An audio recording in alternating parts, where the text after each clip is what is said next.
This is a true story.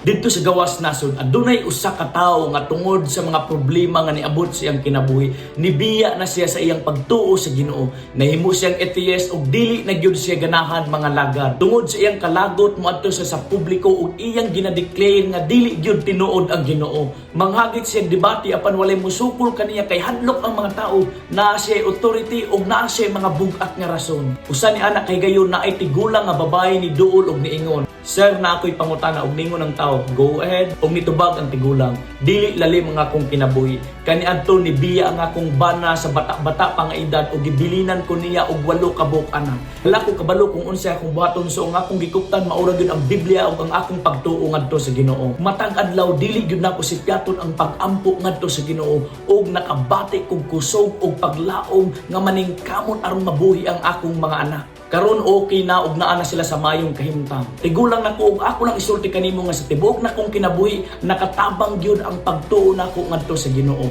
Now mao ni nga akong pangutana, sa imong kinabuhi unsa poy natabang diha nimo ang pagkawalay pagtuo diha sa Ginoo? Ug didto na realize sa tao bisan asang banda advantage gyud ang tao nga nangalagad diha sa Ginoo.